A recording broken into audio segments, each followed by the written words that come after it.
Well, joining us now for more on this story is the political analyst Marco Vicenzino. Very good evening to you, Marco. A landslide, but still talk of a false political dawn. Yes, I mean, obviously, if you look at the past history since 1948, since independence, Myanmar has been ruled mostly by the military. The military has interfered whenever there's been a democratic process. So as a result, there is always that, despite the optimism that one sees, 80% turnout rate, people very excited, a lot of euphoria, but still lingering there is the reality of past experiences. But I think this time is somewhat different. What's going to happen to Aung San Suu Kyi then? I mean, she can't become president because of the constitution stopping her, but can she become, as she says, above the presidency? And that's a direct challenge to the generals, isn't it? Those exact words she used were used during the campaign process, and much of that is to galvanize her base, make people come out and vote. So yeah, there was a political element to that during the campaign itself for electoral reasons. But I think also as the fact is that she has won this landslide, her party has won this landslide.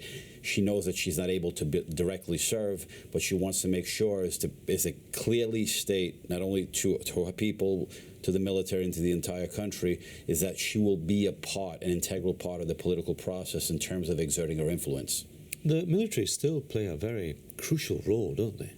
Yes, I mean, I think the military had a vested interest in making these elections work, because what happened is they already secured and preserved their influence and their positions and their status in the constitution itself. They have a 25% block of parliamentarians.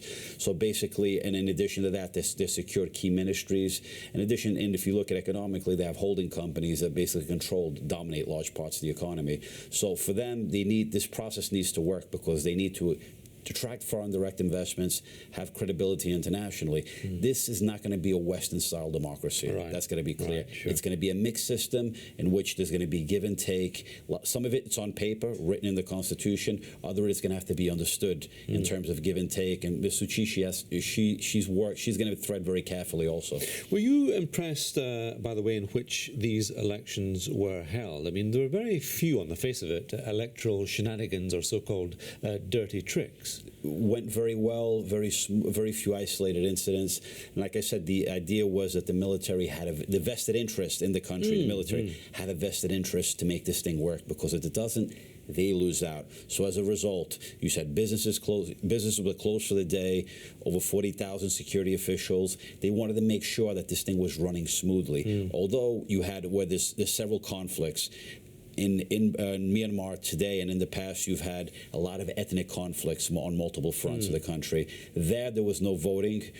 The diaspora, in terms of people from Myanmar, the citizens who are living abroad, weren't able to vote. Rohingya. And the Rohingya also. You had 1 million of them who have temporary ID cards that were prevented from voting. They're stateless people now at this stage. So as a result, them technically not being citizens, they were prevented, they were denied the right to vote. And you suggest, I mean, there's a lot of people trying to thwart her there. I mean, an alliance of radical monks and nationalists for a start. What was all that about, monks? They're a realistic presence. They're called supremacists, that the military has used to their advantage at times, and at times they've cracked down on them.